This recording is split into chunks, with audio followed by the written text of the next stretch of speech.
It is not yet known to us whether SCP-ES-100 has contaminated elevators and freight elevators in recent years, or whether their operation has always involved this anomaly since its invention. At this time, it is irrelevant. Our main concern does not lie in the 98% of cases where the changes will never be evident. Rather, we need to focus on the 2% that we can be aware of. For your own safety, use the stairs.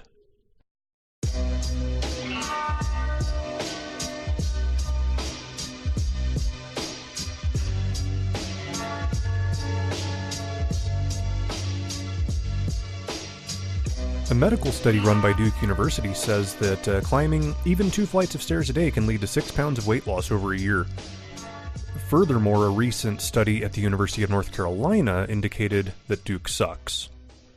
Against all odds, the Foundation has made it to another Saturday, and here we are, the Week 34 recap on SCP Cafe. My name is Blue Soul, SCP Wiki moderator, chat administrator, subreddit moderator, author, loving husband, dog petter, Clone aficionado, Tottenham Hotspur supporter, and level 3 dwarf paladin. We have quite a bit to discuss, so let's get into it. First off, wanted to thank my new patron, C. Cush. Patronage has been up over the last month. I really appreciate you guys. We are nearing the next tier of goals, whereby I will begin live streaming these recap recordings and be able to do a little bit more in the video arena, doing more live streams, Q&A sessions, and that kind of stuff.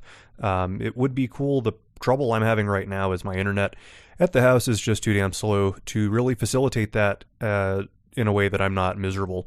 So that's next up, but patronage has basically already fully funded all of the projects that I'm involved in with the Foundation, different servers and URL shorteners and this, that, and the other.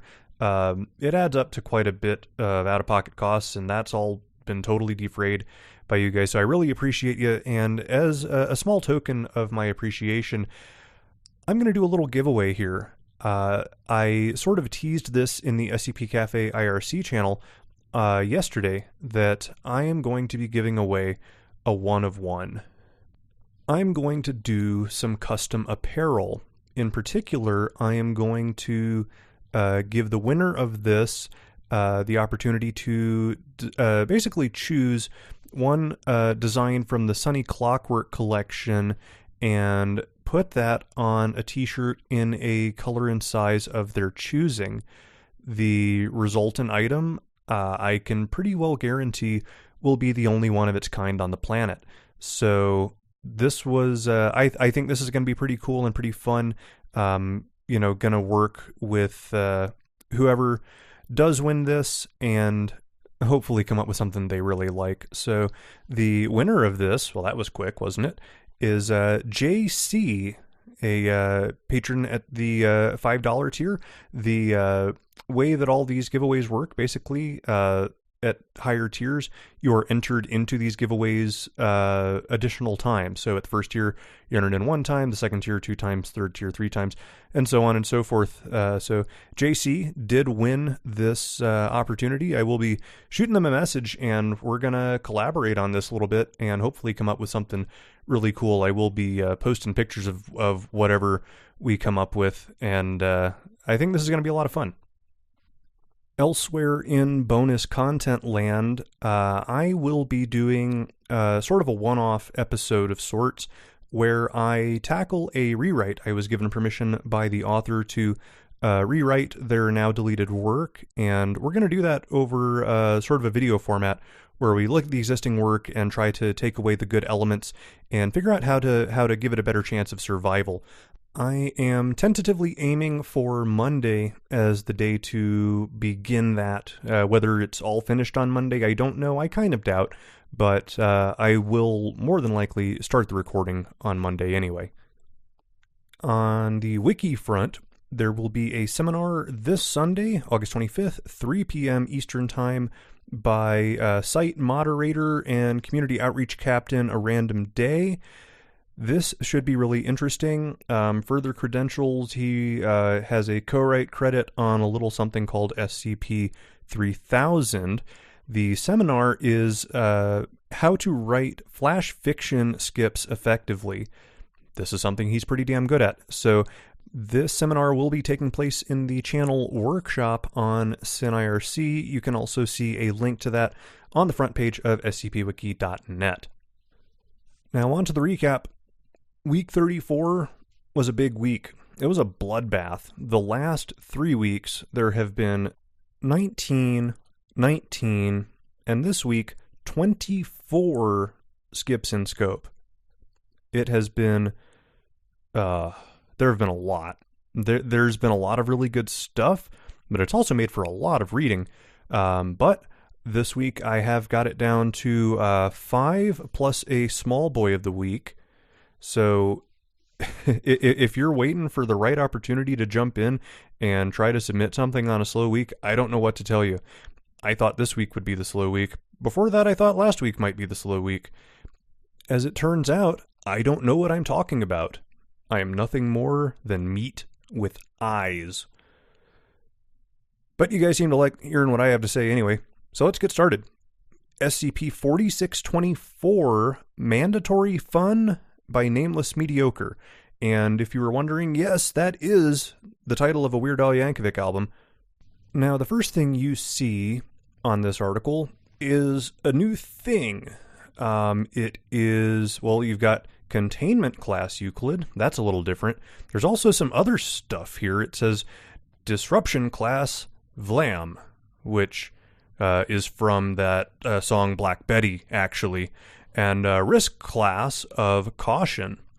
This is a thing being put forward by DJ Cactus and Wodenaz, and I will be talking about it in greater detail at the end in the mailbag as it was brought up to me directly.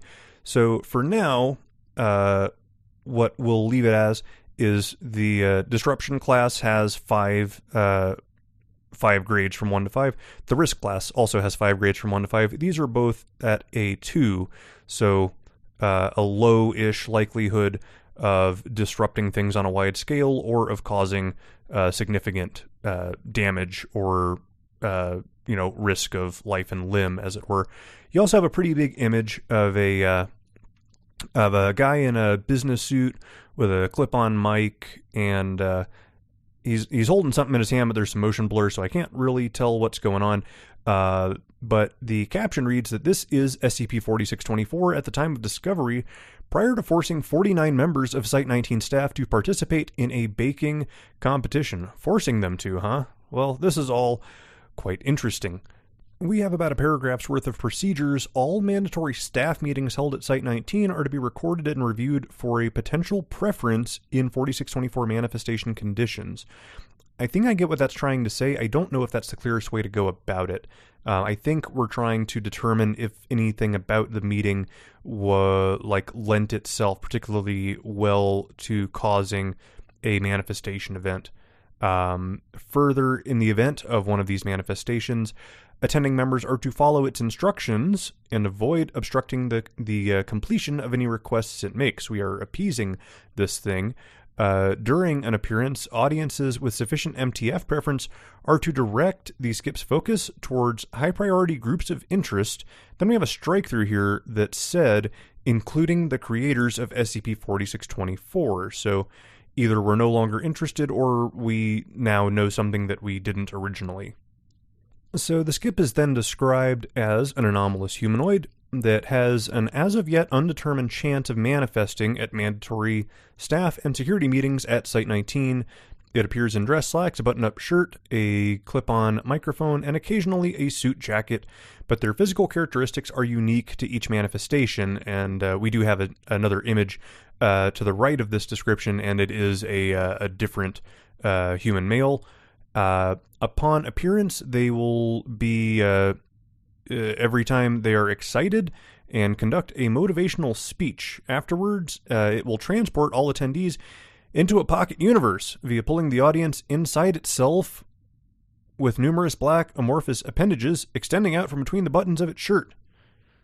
That's certainly a thing that could be done. It continues here. Once inside it, The skip requires the abducted to complete a team-building exercise before returning them. The layout and furnishings of this interior space are theorized to be customized based on the requested task. It has a high physical and temperamental tolerance for violent aggression. The only exceptions to this are attempts to leave the meeting area or to prevent the completion of its requested task. In these cases, the skip will render the responsible person unconscious via strangulation. Okay. Due to the skip's desire for reciprocated excitement out of attending members, it is particularly susceptible to enthusiastic suggestions. I like this little diversion here that, this skip has some inexplicable, highly dangerous abilities, but it also is sort of fallible in that we can sort of trick it like, yeah, we're really excited. Hey, you know what else is really exciting? Catching chaos insurgency moles and doing that sort of thing with it. Okay, so in doing this, if we can sort of bluff this guy into doing his thing, he will abduct individuals outside the meeting for one of the designed exercises. The skip refuses to acquire individually named persons, but with enough suggestions for organizations or demographics, we can still target people.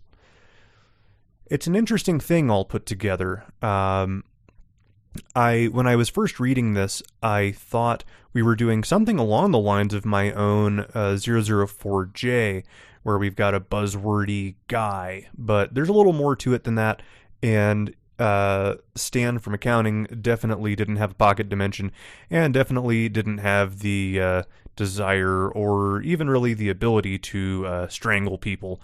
So I'm glad this went in a wildly different direction, and I like what we have so far. It's inexplicable. We haven't done a lot of setup of how or why it has these abilities, but we get there, and it was not in the vein I was expecting.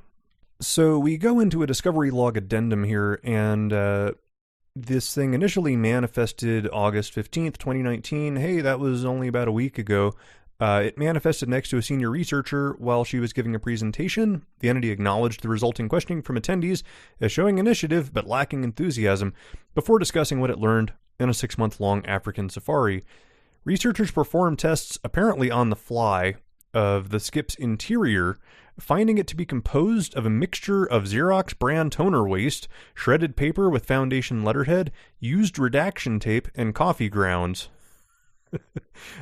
Despite having multiple samples excised from its body with makeshift implements, the skip continued its speech uninterrupted. I would maybe try and clarify that, yes, we did actually perform this test on it, like, as soon as it materialized, because I was thrown when I first saw this, and when you sort of have to clarify after the fact, there's still a little bit of lingering confusion generally as you continue through the piece. So this guy continues talking, and continues talking, and keeps on fucking talking for an hour and 47 minutes, comparing the African savannah and the office workplace, until an MTF sergeant shoots him in the head with a .40 caliber handgun. The skip responds by complimenting the sergeant's gumption, and then Radical Larry's all 49 members into a site resembling the English countryside. Inside there's several tents, equipped for a baking competition. Attendees were instructed to team up in groups of 4 and bake and decorate a cake with at least one freestanding edible feature. Upon completion, the skip picked a winning team. They got a free meal coupon for Red Lobster, and everybody was teleported back home. I swear I'm not making any of this up. So the next addendum here is another manifestation, and this one happens immediately after a containment breach debriefing. Or I should say after a containment breach and during the debriefing.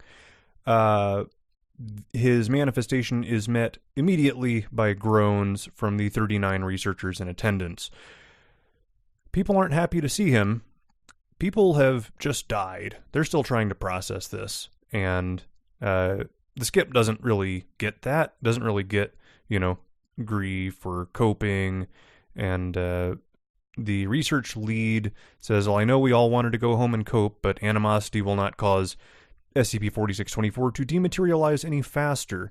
And it begins speaking, and speaks some more, and some more for 55 minutes. Things it learned while backpacking in Kashmir, and how they can apply it to the workplace. He pulls this group, Radical Larry's them again, into Bunker Hill Park in Massachusetts, or the Pocket Dimension version thereof, wherein the audience is split into two groups and perform for 4 hours and 27 minutes a historical reenactment of the battle that took place there during the American Revolutionary War. The skip is satisfied after this much time and transports everybody back from whence they came. A researcher takes the opportunity to stab the skip in the torso with his period-appropriate musket, and the skip responds, "Oh, still the doubter. HR said it would be hard. Told me you were the kind of lot to fall asleep in staff evaluations and signed eldritch expletives in your leave requests. But I saw you out on the field, Rishi. I know there's a team player in you. This team does exceptional work.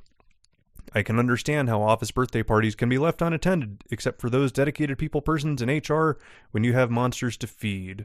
Remember, though, community togetherness includes the fine folk in your human resources department." Interesting. What the hell does HR have to do with all this?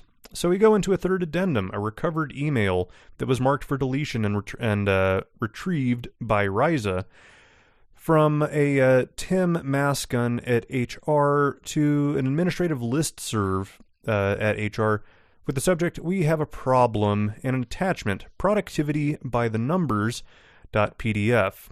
Apparently, Steph, somebody known as Steph, had a bit of a thing they did, and we have this PDF that kind of explains what it is. We apparently had some sort of bureaucratic, office spacey ritual that was performed. It involves things like collecting 70 or more kilograms of office waste, things that are representative of the organization, preparing a PDF document of your grievances and suggestions concerning workplace practices. Step 3 is interesting. You must soak the object most important to you in pure grain alcohol. This is to be the sacrifice and must be inanimate at the time of ritual completion, and it is vital this object holds the highest personal gravitas to you out of anything not alive. Step 4 involves designating a number, referred to as N, and a date. Both of these must be relevant to the sacrifice and ensure you have all the stuff together and access to your workplace on this date. Create a star with N points out of gathered waste materials in a high traffic area of your workplace, and it's best to do this after hours as your paragon of productivity eats, breathes, and bleeds your overtime hours.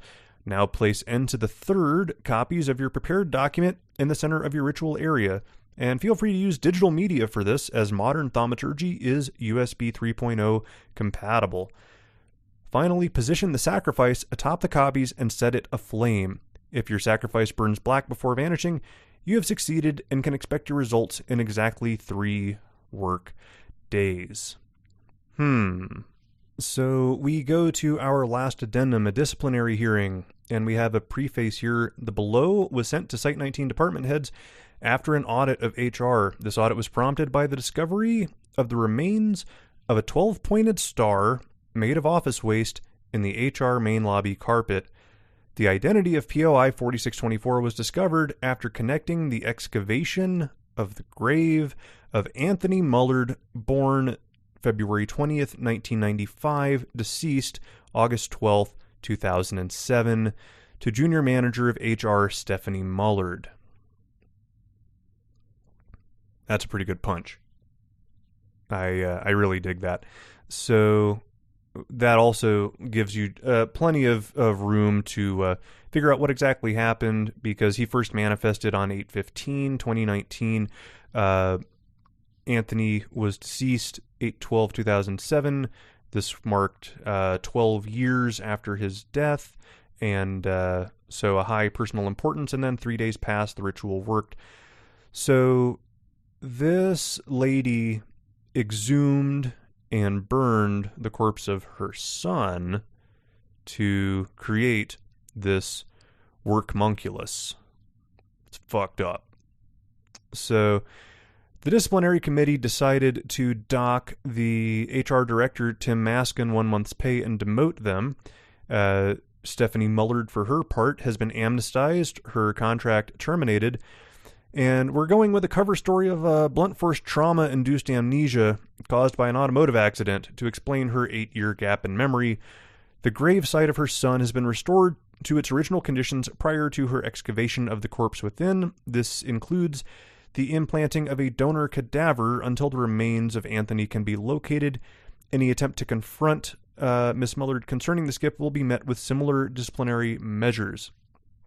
Let this be a reminder that while our practices are unfeeling, our personnel are not. Some of your subordinates will crack. There is no shame in this happening for either the supervisor or the supervised. I would probably use subordinate there instead of supervised. If you suspect someone in your department is having an issue with workplace harassment, their home life, or is not processing the stress and dangers of their career well, please refer them to the Department of Employee Wellness and article. It's a hell of a thing. It's crazy that things would be that bad at the foundation that someone would be driven to do that. Exhume and burn the corpse of your son. Like, could you fucking imagine, like, having to, like, weekend at Bernie's that thing into the office? How'd it get in? Like, what kind of half-ass security are we doing at Site 19? Well, maybe that explains a lot, because Site 19 really does get a real shit show of bad stuff happening to it. We gotta up the security game there. Like, oh, what's in the big sack, Steph? It's fucking it's Labor Day decorations. I don't know. I really dig this. I talked with Nameless Mediocre about this, and he said he was kind of trying to hit the office crowd with this one, and it did that. I think this is we don't talk about HR really at all. And anytime we get into, like, nasty internal foundation ethics stuff, I'm really, really happy, and I thought this was pulled off really well. In particular, I think the piece flows really well.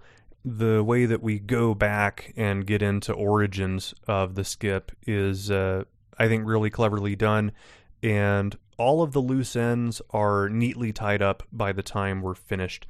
I really enjoy this. I like anything that really digs into office politics at the foundation, and this was a very, very well executed. This was an easy +1. Moving on, this one's a mouthful. SCP-4553, Bob Shepard, Anthropomorphic Mass of Worms, and United States Representative of the 3rd Congressional District of Nebraska, by Cadaver Commander. This article is also using the new anomaly classification system header with a containment class of Keter, a disruption class of Eki, and a risk class of Notice. That is disruption class 4, risk class 1. The procedures are interesting, as the anomalous properties of the skip all but preclude the possibility of primary containment. So secondary containment measures are considered adequate until we can figure out how to physically contain the thing in question. Right now, the Foundation's Political Control Administration is doing everything they can to prevent the skip from being elected to the U.S. House of Representatives, including methods such as finance donations to its competitors, media blackout, sabotage, and outright media fabrications intended to damage or destroy the skip's public reputation. See document Contingency 4553 Nightcrawler for a full list of deployed stratagems. Nightcrawler. You get it? Okay, so the description. The description here hooked me, and it was basically, on reading it, I said, okay, it's in. It made it into week 34. Description: SCP-4553 is a sapient anthropomorphic mass of worms which is actively campaigning for the position of United States Congressional Representative. It identifies as Bob Shepard, age 42, and allegedly hails from the small town of Valentine, Nebraska. It's capable of speech, despite not having the organs to do so, and estimates place its intelligence at slightly above that of an average human. The skip has on multiple occasions proven or attempted to prove their identity via documents confirming their legal status as an American citizen and resident of the state of Nebraska. They have a birth certificate, tax records with no violations, a driver's license, a passport, and a master's degree in political science awarded by University of Nebraska at Kearney. Among a number of other documents, none of them have any real discrepancies other than the providing individual being a non-human entity comprised entirely of worms. So we're all just kind of ignoring that the big blob of worms is a big blob of worms, and got it. Okay, moving on. It is campaigning for congressional office as an independent. It is currently at 89% standing in the polls. This is a huge show of support in a very red district in Nebraska. Nebraska's 3rd district is one of the most predominantly red districts in the nation, having last elected a non-Republican in 1961. We're suspecting, therefore, that the skip generates a mimetic compulsion capable of influencing the minds of the voting public, but we have not conclusively verified that. What we have verified is that no part of this hypothetical mimetic field appears to extend to the skip's appearance, which is an 86-kilogram mass of worms in the rough shape of a human male, typically wearing a 3-piece suit with green tie.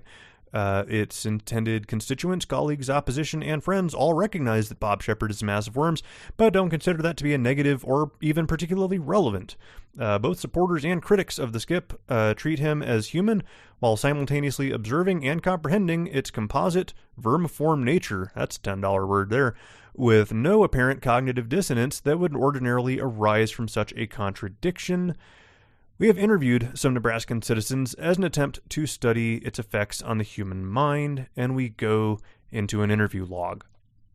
We're conducting this interview under the guise of an independent political research commission based in North Platte to try and understand the voting habits of the citizens of Nebraska. And we find a Randall Fisher, age 47, auto mechanic and vocal supporter of Bob Shepard.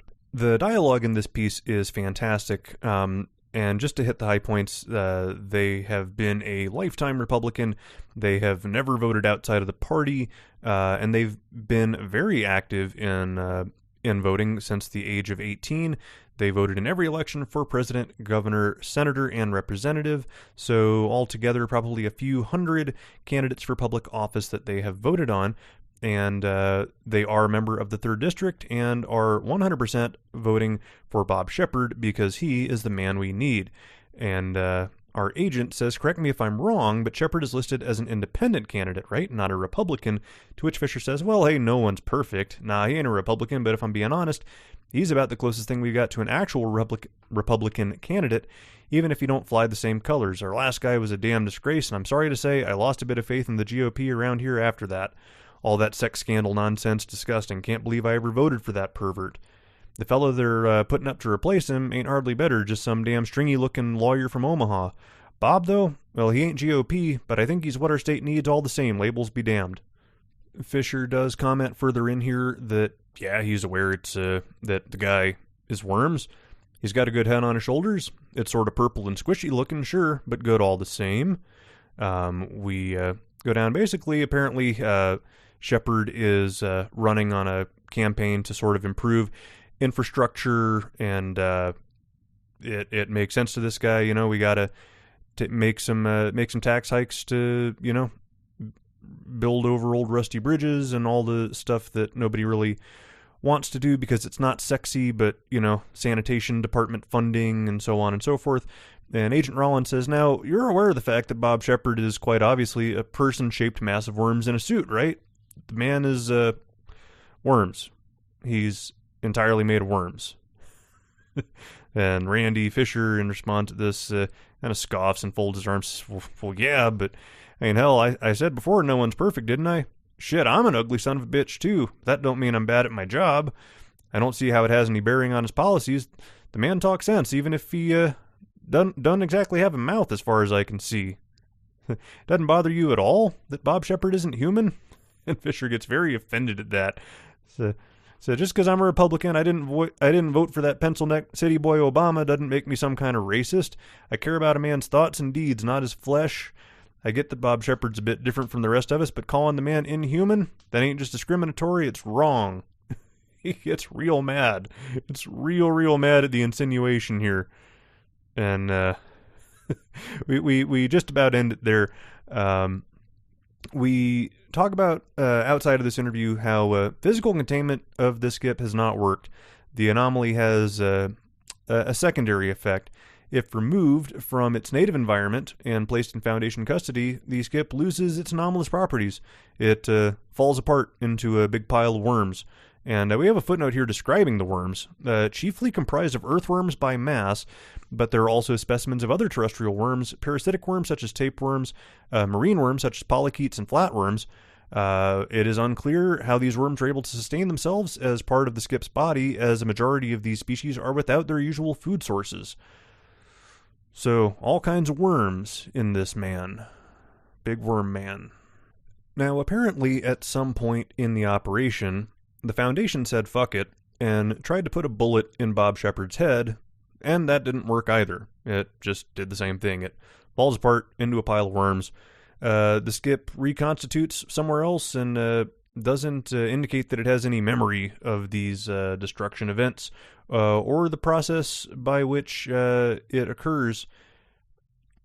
Very odd worm man. So Bob Shepard, the persona, is legally and socially consistent. Aside from its anomalous physical makeup, it doesn't have any aberrant or hazardous behaviors.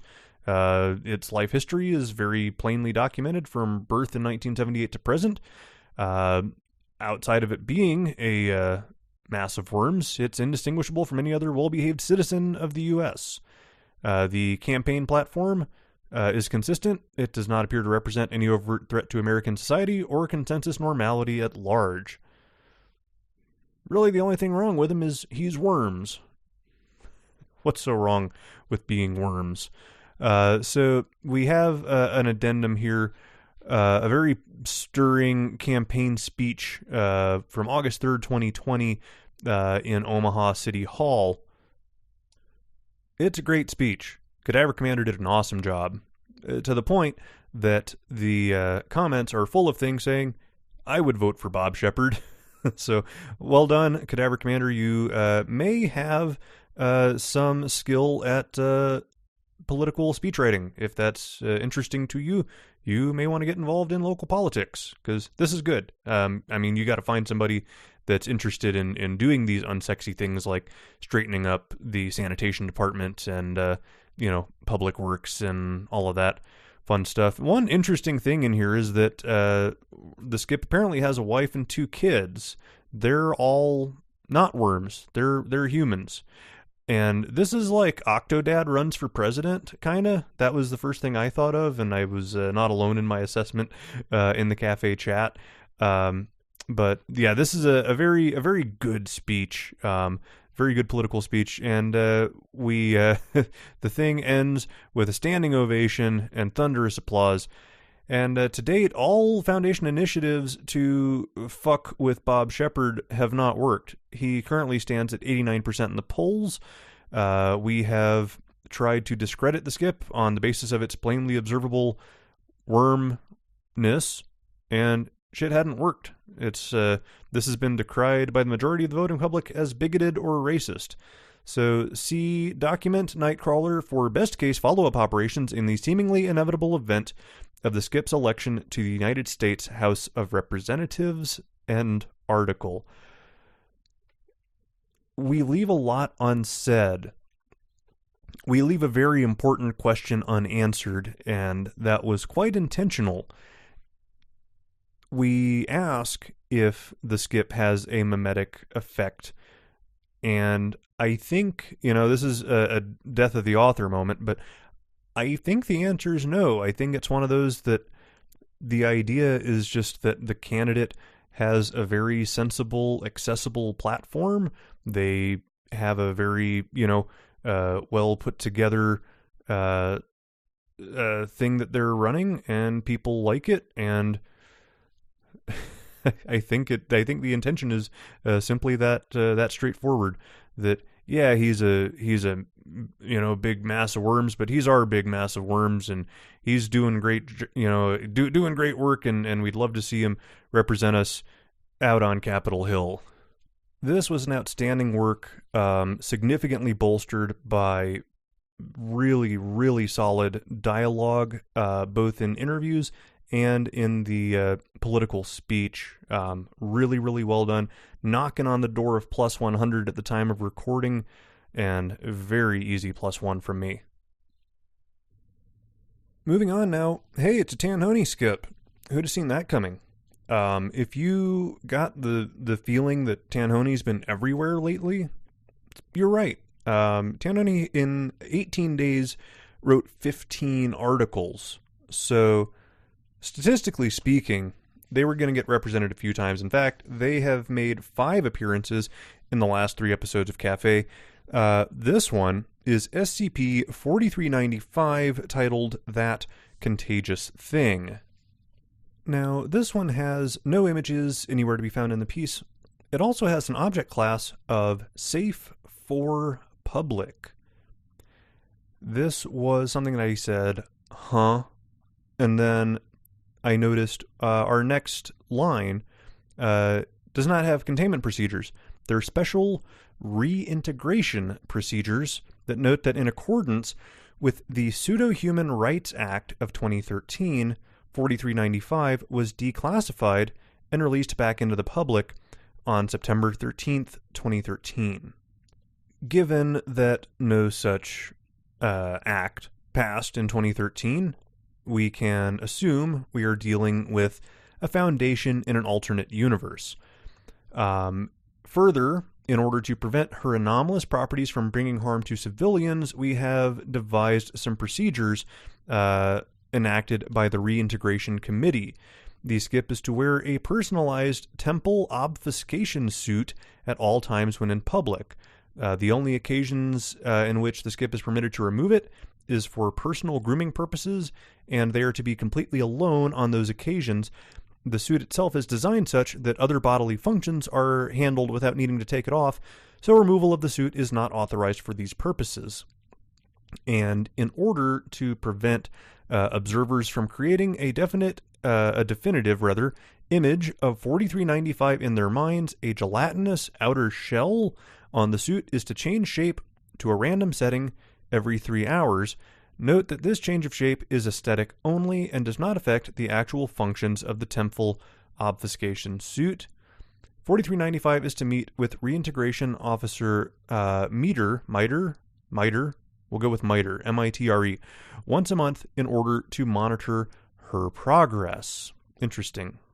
So we can make some inferences here based on the procedures, and that's, I think, where you have the best chance of hooking your reader is give them something to look for later and then satisfy them when you deliver on your promises.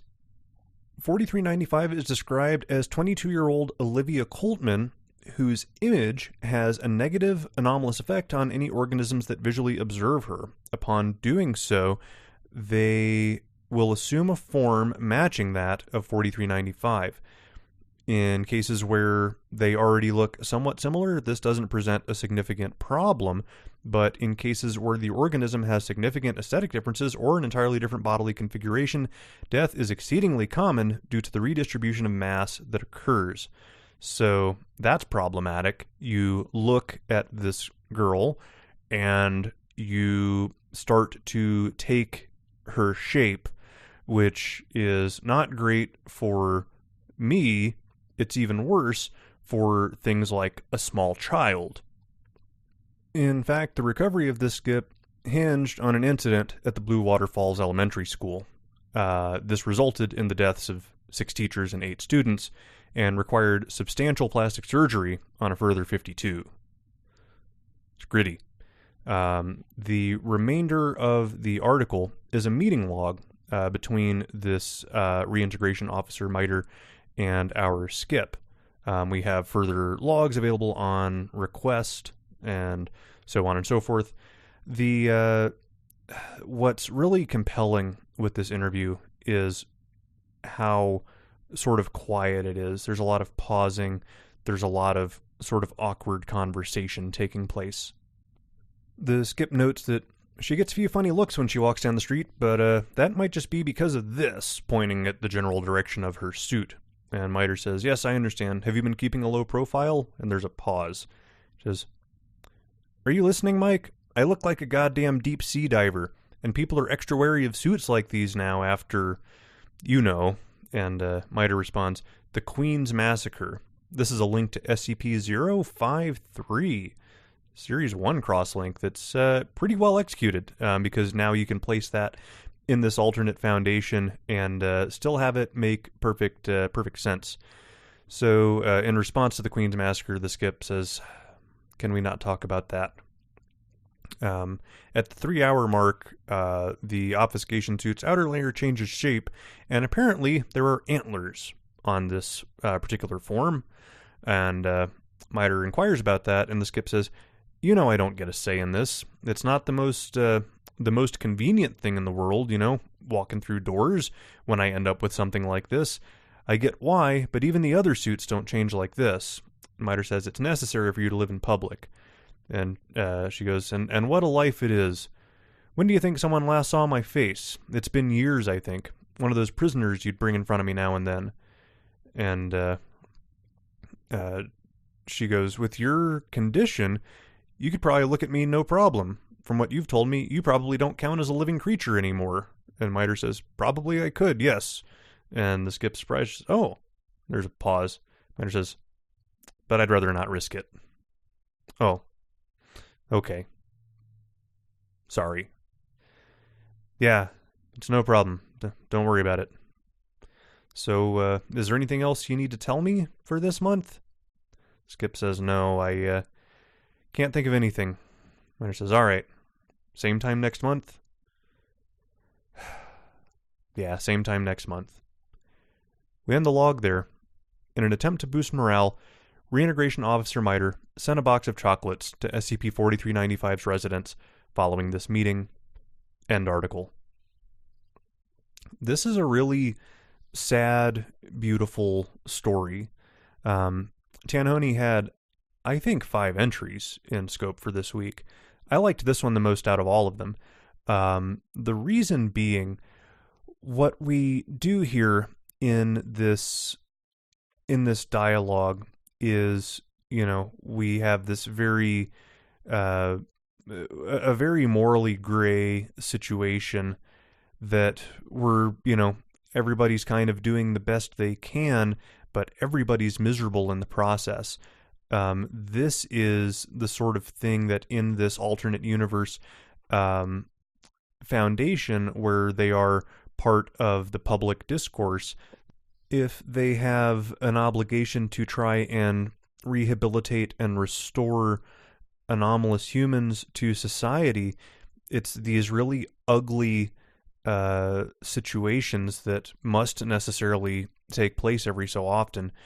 And, you know, we have this sort of once a month check-in that is, you know, it sounds almost like a farce because neither side can really do anything anyway. It's really, really sad. This one really stuck with me. And I find it to be highly underrated at +32. I thought this was really well put together.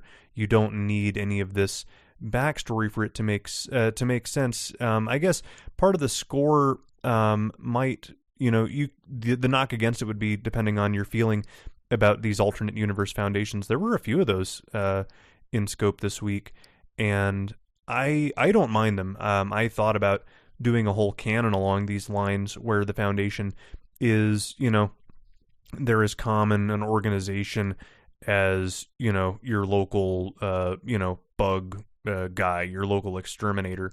If you've got a problem with an anomalous thing, you call up the foundation, they take care of it.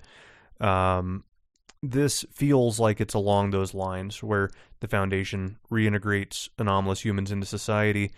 And sometimes it doesn't work out quite as well as anybody would like. And I think this is a beautiful little slice of life tale in that alternate universe. +1. Moving on, SCP-4925, One Missed Call by Captain Kirby.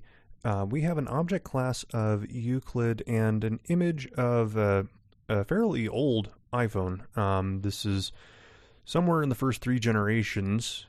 I know because I had one. And we have a caption here saying this is a recovered 4925 instance. Notably, the thing has an invalid SIM in it, and that is what is displayed on the screen. So the procedures in this are kind of interesting.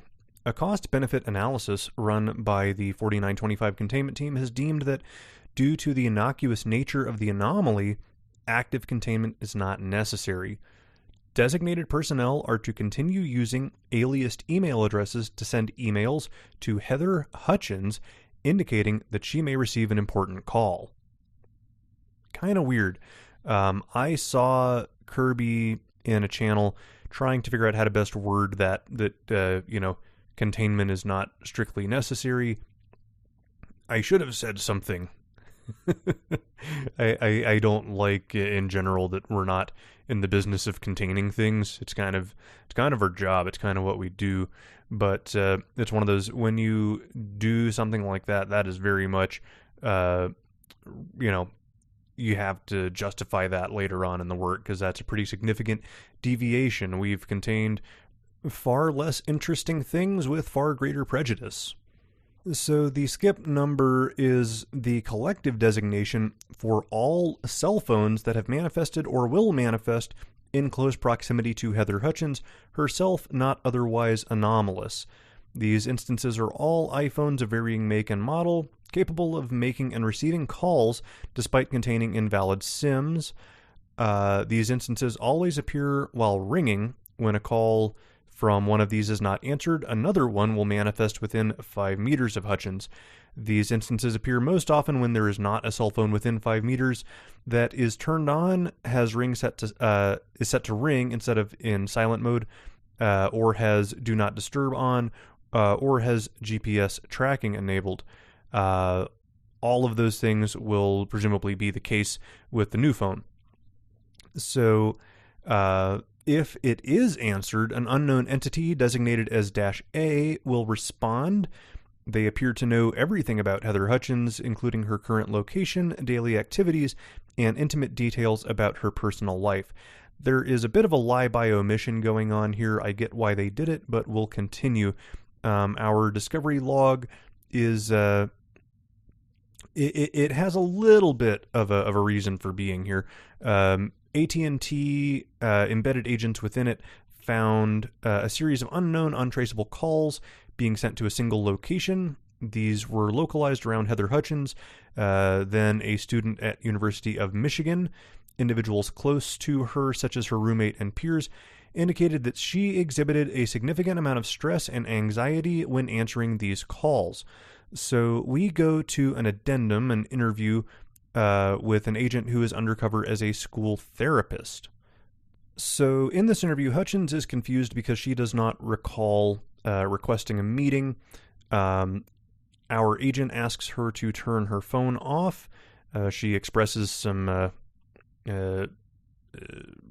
regret in having to do that, but does. And we don't get very far into this interview before the sound of a violin is heard, and Hutchins pauses before going through her backpack, and she says, "Sorry, I need to take this." The agent says, "I thought you said you turned off your phone."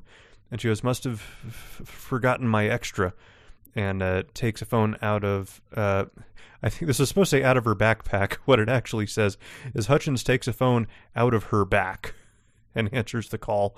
I know that wasn't intentional. I'm imagining this like, something like out of Doom, like just ripping an iPhone out of her spinal cord. That's not what happened. What happened is she took a phone out of her backpack and answered it. And what she says is, I'm sorry, I'm at this appointment, and yes, I'll go back right now. I'm sorry, Mom.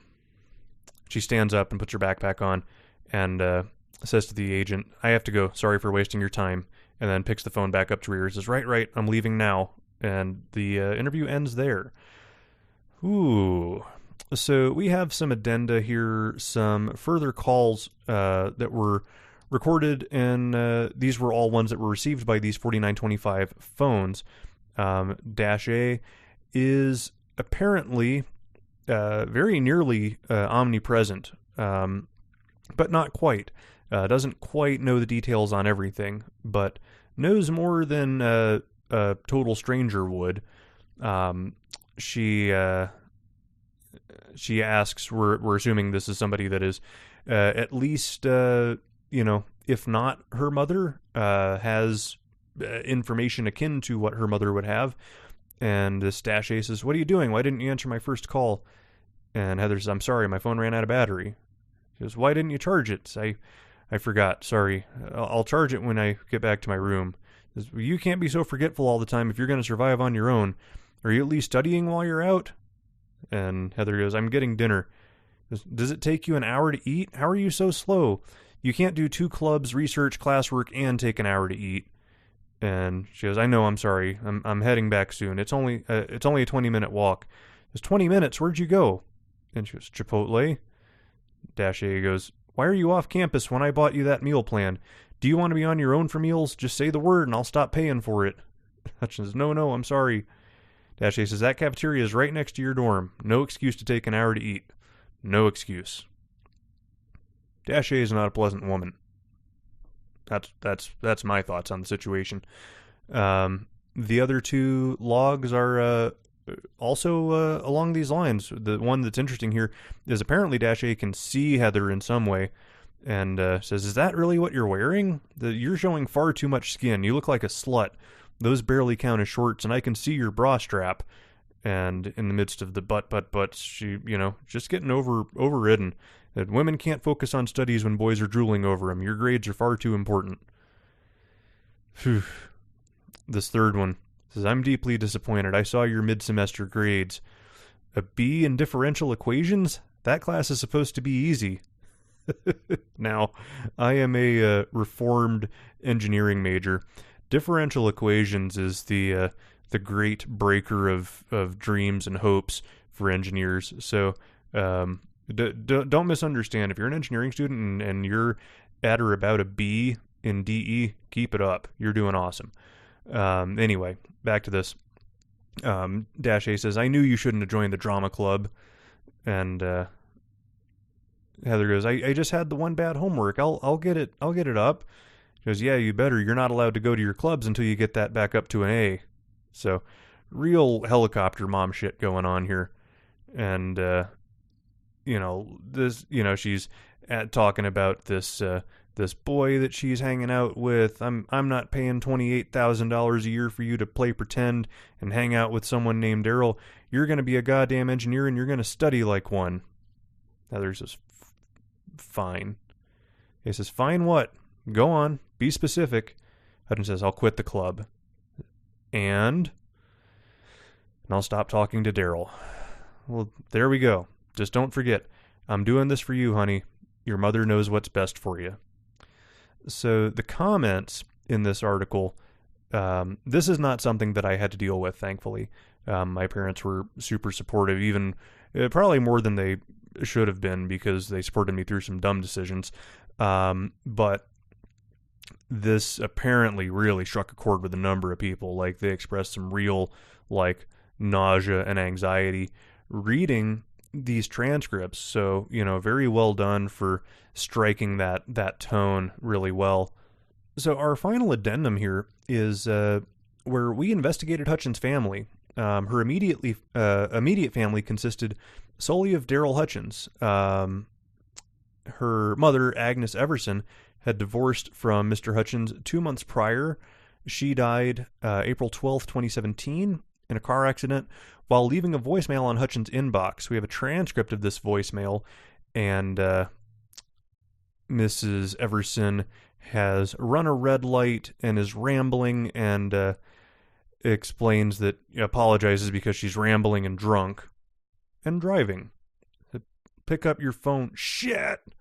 Screeching noise is heard, crashing. Shaky breathing can be heard for 3 minutes on this voicemail. And she says, Heather, a violin plays quietly for 3 minutes until it cuts out. After 22 minutes, the sound of a siren can be heard, which remains for 63 minutes. The call is silent for 3 minutes afterwards. And an hour after Everson was pronounced dead, the following voicemail was left on Hutchins' phone from an untraceable number. Stop ignoring my calls, ungrateful bitch. End article. Really well put together. It's, on its face, it's a fairly simple story. And that is, I think, a credit to the piece and to Kirby's writing skill, because you can take these simple premises that, people joke about, my mom's going to keep nagging me from beyond the grave. Well, that's what we did here. And what brings it to its well-earned plus 63 and climbing is how it's put together in the dialogue. Your dialogue will generally make or break your work when it is on simple concepts like this in particular. So I really liked this for being a really powerful portrayal. Thankfully, this isn't triggering anything too terribly strongly with me, but it really got there for others, and I take that into consideration when I look at this stuff. When other people that are more closely connected with the subject matter, will talk about how impactful this portrayal was, that's a huge mark in the favor of the piece. So, really well done, solid work, +1. Now, before we get into the last skip of the show, I have a small boy of the week to bring you. This is SCP-4707, titled R.E.A.D. by Kaiza. This article only really works on desktop. If you are on mobile, it warns you you're getting about half the story here. But if you are on desktop, the article itself will periodically pop up alerts on the screen in that sort of drippy Zalgo text. Read it all. It is fascinating. And the title changes. The title in this particular loading of the page is 16 Awesome Things Former President Jimmy Carter Tweets About. It has a fairly simplistic story. The tech side of it is all quite solid, and the gimmicks are pretty good. We talk about basically an infected scroll bar that still exists in the SCP Foundation database, and it also has some footnotes that indicates that one in particular, that you should take a look at the browser console, which is something that most people don't know how to do. If you hit F12 on most browsers, it will pop it up, or at least have one of the tabs that gets popped up is an option to look at the console. Along the lines, you will see there are some bad guys in the system, hacking the Gibson, and at one point the object class is struck through from safe to Keter because we are not safe. It is very much on the cusp of gimmick versus story. You do in particular need to be careful when you're going to alienate fully half of the readers of the wiki, which are on mobile devices. This is a +1 for its ambition, but I would like to see more time spent on the workshopping of the narrative next time around. Now, last but not least, SCP-ES-100, For Your Safety, Use the Stairs. Originally, blah, blah, blah, by Balasias, translated by D.C. Yurko and Morihado, with a few others making additional edits and such as needed, as the piece has been up for a little bit. This is, in the Spanish wiki, one of their crown jewels. It is a really ambitious piece. It uses some formatting that I have never seen before and is absolutely gorgeous. Very high production values throughout the entire thing. We use mixed media. There are scans of paper documents with Foundation letterhead and stamps on it. All really, really good production values. And the thing also happens over a set of offset pages.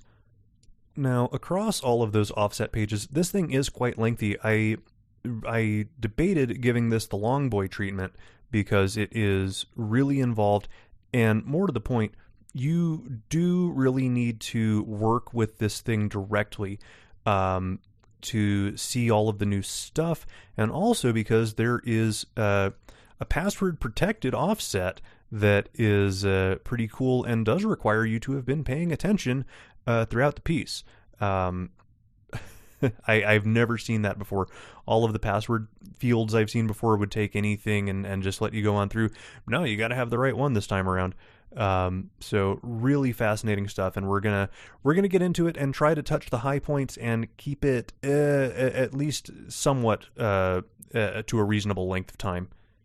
This begins with a single sentence worth of procedures. Instances of requisitioned 2800 model elevators are listed and stored in the low-value item storage facility in Section G, Hall 12 of Site 34.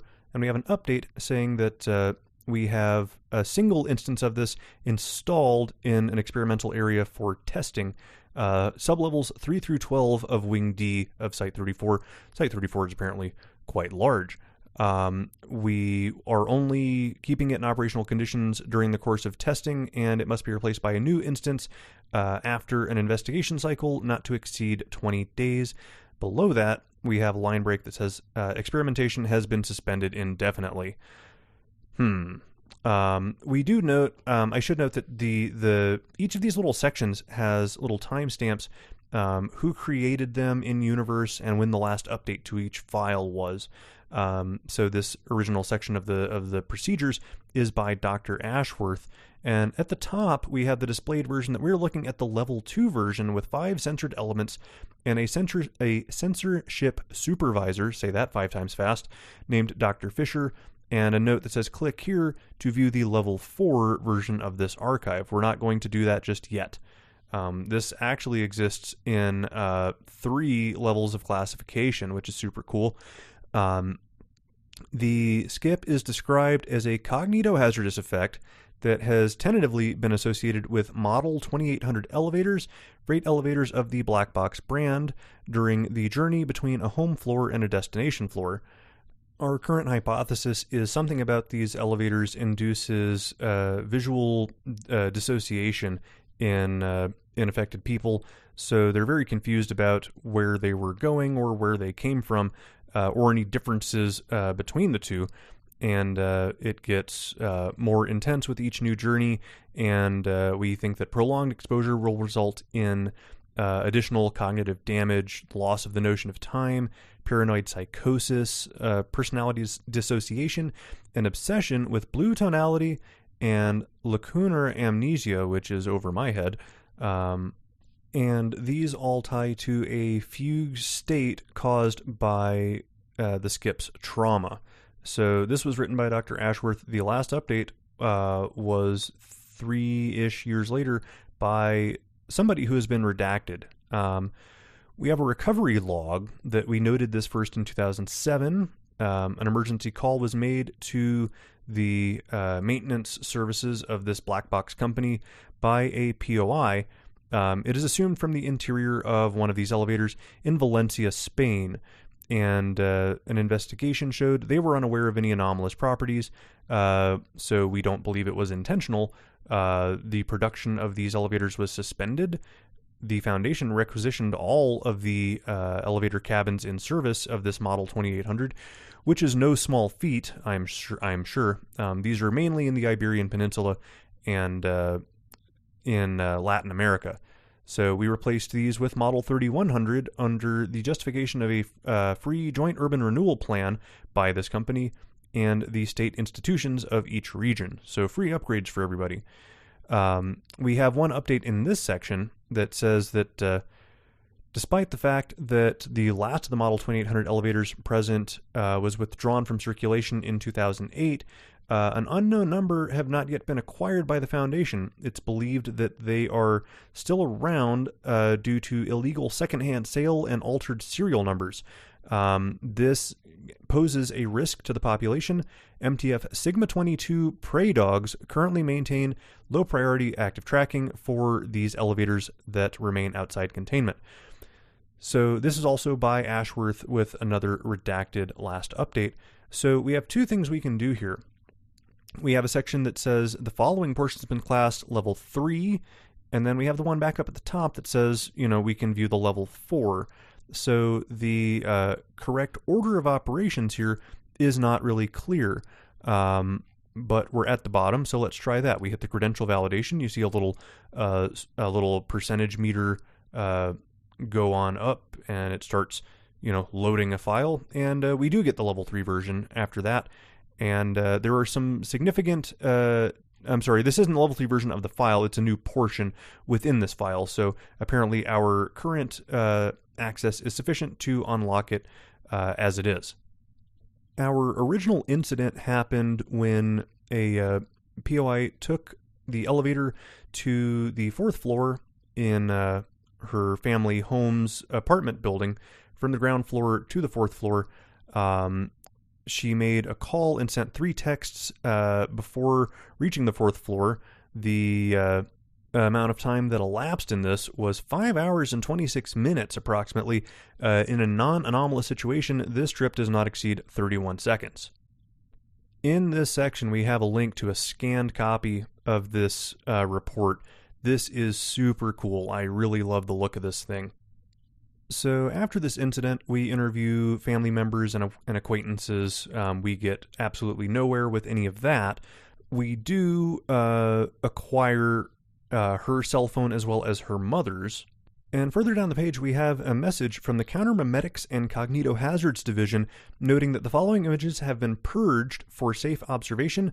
No severe cognitohazard has been associated with these images, but it is advisable to proceed with caution during their observation. So these are the text messages that were sent from the POI to her mother.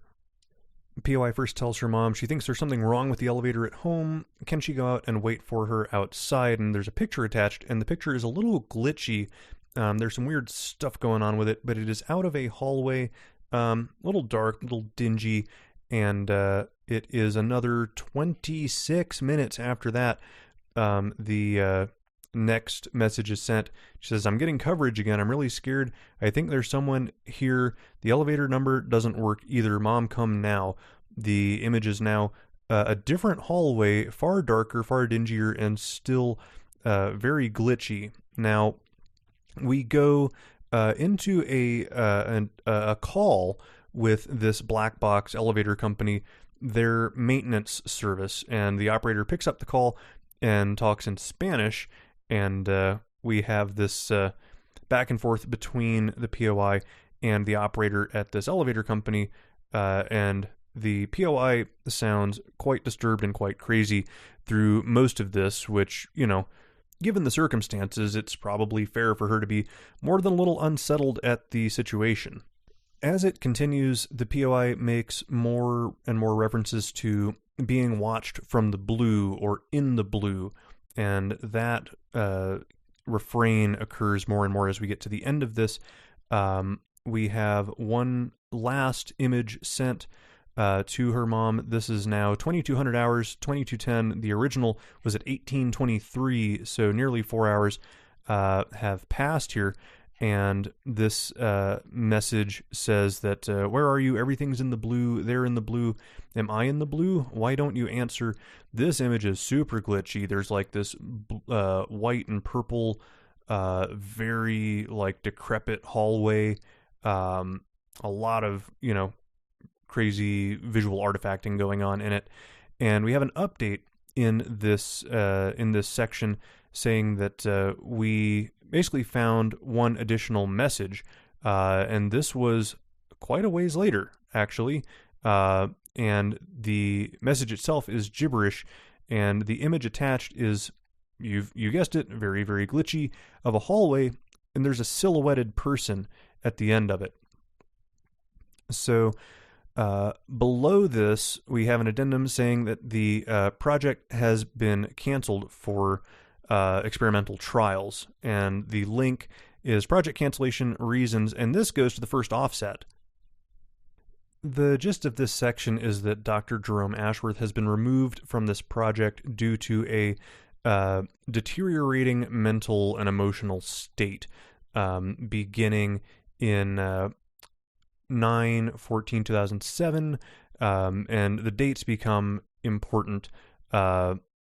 This is actually one of the clues that we need to get the password later, that they were a week late in congratulating Dr. Ashworth on the birth of her daughter on 9/14/2007, so presumably she was born on 9/7/07.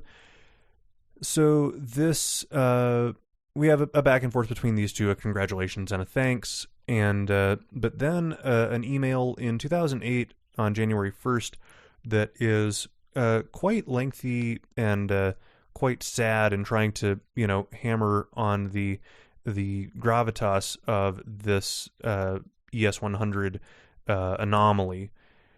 And furthermore, as we continue about 18 months later, there are new changes in safety procedures where Ashworth has distributed USB sticks with a unique encoding of digits created by an encryption algorithm. Please carry them with you at all times. And we make some mention of reality gradients.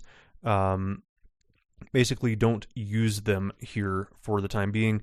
And in 2010, February 1st, there is an accident. A woman and her 3-year-old daughter were killed in a very brutal head-on collision that involved a fire during the accident. We go into an interview with the Office of Mental Health and Psychiatry between the same two that were initially, having the whole congratulation chain at the beginning. And we find that the two killed in the accident were Dr. Ashworth's wife and daughter. And Ashworth, for his part, is saying it's not them, and repeats a number of times in this that it's not them. And doesn't really explain all that clearly. And he finally says the numbers were different. I don't expect you to understand. I intend to go home with my Catherine and my Emily, and if you'll excuse me, I have to take an elevator. And he leaves the room. Now, one problem I have with the piece right now is that it doesn't tell us where to go from here, because we're in an offset page, but we're kind of stuck.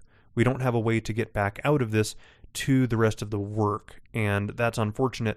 But I opened this in a new tab because I already knew this was coming. So we're going to go back to the original page here, and back up at the top, we're going to view the level 4 version of the archive for SCP-ES100. This is the second offset. This is the third offset. It's offset 2. It starts at 0. So this is where we have a user ID and password. So our user ID in this case is j.ashworth. The 6-digit password, 090707. And we hit login. We're taken to a new offset where the Foundation mainframe, what have you, is booting, and we're synchronizing events, and access is granted. Welcome back, Dr. Ashworth. Selecting virtual document from SCP-ES100, level 4, please wait. Keep your eyes fixed on this screen. Do not blink during the process. Image capture in process. We're doing basically a retinal scan on the fly. We're in. We have the virtual document, level 4. This takes us to our final offset. So, whereby our first viewing of SCP-ES100 had a threat level of low and an object class of safe, this level 4 version of the document has a threat level of critical and an object class of Keter, and procedures that indicate that due to the random nature of events associated with it, no conceivable containment methods are viable. Therefore, we are basically left to monitor events associated with the anomaly and amnestize the affected population. And if we need to suppress the anomaly in a public area, containment efforts will be carried out by the authorities and local media agencies under a disinformation campaign. So we get into the description, and this is, you would assume, the true description, whereby it is an exodimensional anomaly that affects all elevators, regardless of the model or company that designed or manufactured them, or the location where they were installed. Its effects always manifest during the journey of an elevator, and cabins affected by this skip are forced through an Everett-DeWitt quantum decoherence, displacing them, as well as anything in its interior, to a parallel universe upon reaching its destination floor. The native cabin is likewise replaced by a version from a parallel universe, henceforth referred to as the foreign cabin, arriving at the universe of origin. So somewhere along the way in this travel between floors, this elevator and another elevator in an alternate universe switch places. That sucks. Now, the thing is, in the vast majority of instances, the differences between these two universes are less than 0.021% on the Lutwidge scale, making them practically imperceptible to the travelers. The similarities make it extremely difficult or even impossible to distinguish between the two. Due to these shared similarities, the people within them are also generally indistinguishable. So we have noted here that we have confirmed 2% of the test runs carried out are of a noticeable difference. The 98% remaining are impossible to detect with the methods currently available. The implication here is we don't actually know how likely it is to be displaced in this way. An addendum here regarding anomaly tracking. Dr. Ashworth created basically a random number that was assigned to staff members by means of a fixed length string, and we did this to try and observe the likelihood of these sort of disappearances or transferals between alternate universes. We apparently weren't satisfied with just that and also moved on to subdermal identification of members of Site 8134 and Area 105, and this has proven to be very reliable. We end this piece with a classified memo from the Xenocosmology Division and Dr. Ann Sterling, written in 2011, regarding their assessment of the skip and its implications, and notes that Ashworth did a great job. We're certain that this anomaly has been and still is one of the main causes of disappearances in the modern day. In addition, it has additional potential danger due to the possibility of exodimensional entities or pathogens appearing, which have been, we've seen this happen. We're observing this. The suppression of these events has been a real pain in the ass for the relevant departments, forcing the Foundation to work with local security agencies to cover up major events. Thanks to the false diagnosis of schizophrenia among those affected by the anomaly, and the dissemination in popular culture of the so-called Mandela effect, SCP-ES-100 remains unknown among a large part of the population. In the worst-case scenario, it's labeled as a simple, sensationalist hoax, and we continue. Our only real plan for remediation would be to remove all elevators and freight elevators in the world, which would have a massive negative impact on modern life as we know it today.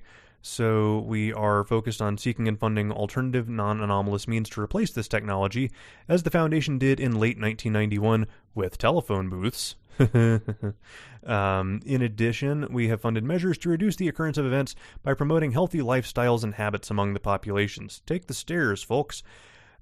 What happened to the previous research team and the requests for amnestic treatment to forget participation in the project has taught us that filtering out the true nature of this anomaly could cause panic among staff.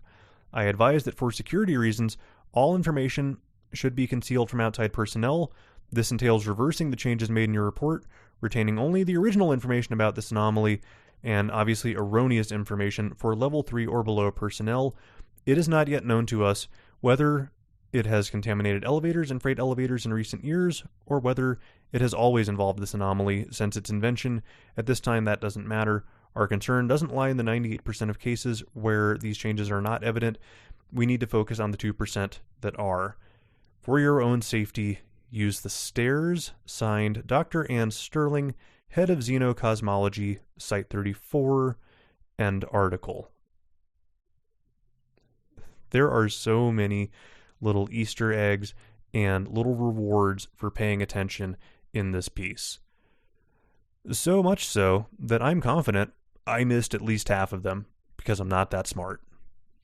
I will say the thing that I was most pleased about was having a logical conclusion for Ashworth's sort of flippant response to the death of his wife and daughter.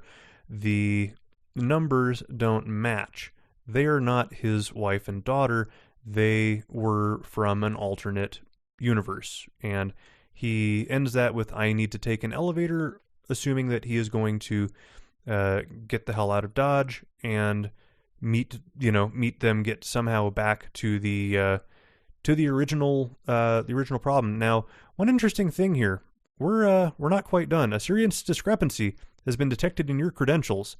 The fingerprint on your retina does not match the information from Dr. Ashworth. You're attempting to impersonate a member of the Foundation. Your attempt to access this document was registered. Please do not leave or disconnect this terminal. Your site security staff has been alerted of this breach. If you do not obey this warning, you will be immediately terminated. This is such a great immersive piece. I was talking with Uncle Nicolini about this one for a good chunk of the week, saying he called this, one of the Spanish Wiki's crown jewels. Super ambitious, takes honestly a fairly straightforward concept and really expands on it and gives you interesting characters and a fairly plausible conspiracy theory on the side of the Foundation. Really, really well done.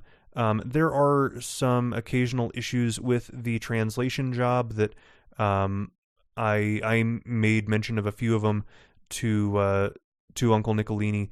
There are still a few to be found, and the nice thing to do here would be to mention those in the comments if you see them so they can be fixed. This was apparently an absolute monster of a job to translate, and the original author has kind of been gone for a while, so they don't even have him to go by for, is this what you meant when you said this? Can we translate this in this way? So really well done by everybody involved. This is, I'm sad to say that it's only at plus 25 right now, and I fear that the reason for that is people see SCP-ES 100 and they somehow think it to be less of a piece than a typical main lister. Just for the production values, this is one of the most well put together skips of the year, and I am really impressed and humbled by the work of the translation team to bring this one to us. Absolutely outstanding. Very highly recommended, +1. Now, before we get out of here, I do have a mailbag question or two. AIS Mallard says, the big topic this week has been ACS, the Anomaly Classification System. How do you feel about the clarification of containment classes, as well as the addition of disruption classes and risk classes? So I'm going to say a few things here. The bar itself is really well put together. I think it's very pretty. I think it has a lot of the same really solid aesthetic as Black Highlighter does. And I don't know if it's live yet, but I did see sort of some alternate working versions that are a little bit smaller and even available in a pure text format that I think answer a lot of people's gripes about them. Some people are saying, it's too big, it's too colorful, it's too this, it's too that. I don't mind the look of it one bit. Criticism that's been shared by a lot of people is that it is, a bunch of new things to memorize and keep track of. I'm not really bothered by that. Here's the thing that I want people to be aware of if you want to incorporate this into your work. By all means, go for it, but be aware of what this is doing, what it's intending to do. When we have this, this concept of a disruption class, the idea being how likely is this skip to cause a widespread disturbance in normalcy, in the veil. Cactus's reasoning for this is that he feels this is something the Foundation would have. I agree with him. When we are using it in the context of an SCP article, we have this idea that the stuff in the beginning, your object class, your procedures, are there to frame the story and set expectations. So what I want to caution people with is if we're doing this simply for the sake of further classification of the skip without giving us a compelling reason or, some narrative-driven bit of the story to go back and explain why we've done what we've done with the disruption class, with the risk class, then what we're doing is basically just, sort of putting the skip into a smaller box. That's fine, but it is the sort of thing that the reader has a finite amount of attention, and the more things you throw at them in the beginning, it's, they're going to try and keep that in their head as they go, and it is, you incorporate these things when they contribute to a better piece. It's kind of my thoughts on it.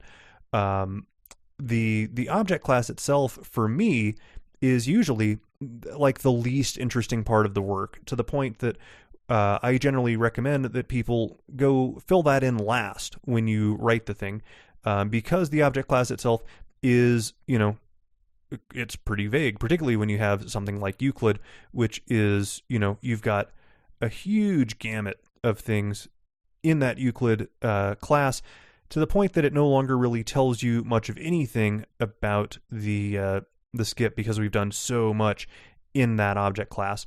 So when we add these additional classes, the disruption class, the risk class, we still aren't telling people a ton about the entity itself. So yes, I think it makes sense from an immersion standpoint that these classifications would exist in the Foundation, but we're spending a lot of screen real estate, and we're spending very important time in the beginning, where we've got the reader rather. They are full of optimism, and they want to enjoy this, and they want to be hooked, and we are throwing a bunch of things at them that aren't immediately interesting. So that is probably the thing I would warn people the most. If you're going to make use of all of the crayons in the box, and you want to use the different disruption classes, the Vlam, the Eki, Cool Ranch, Steve Dave, Catalina, Thousand Island, be sure you are making a better piece when you're done with it. That's all I ask of you. Christian Wright had the same question, but noted AIS Mallard already asked it, so I asked how I'm doing. I'm doing okay. My throat's seen better days. This one was a bit of a struggle to get through. I took a small break for some throat coat tea. We made it. We're here at the end of the line. I'll see you guys next week, if not a little bit sooner. I do want to jump into this rewrite thing. I didn't want to get started on it out of respect to the original author. I didn't even really consider it in the meantime, because it was, in low single digits and then got below 0, and it lingered there for a while at -3, and, I'd just as soon see things succeed. I have no, investment in like, oh boy, I hope this thing goes to deletion so I can rewrite it. That's kind of a dick move, and I have no interest in behaving in that way. But it was deleted. I did receive the blessing to do that rewrite, and we're going to give it a try. It might be Monday. Recording stuff on the weekdays is always kind of dependent on what the schedule allows. So that's the idea.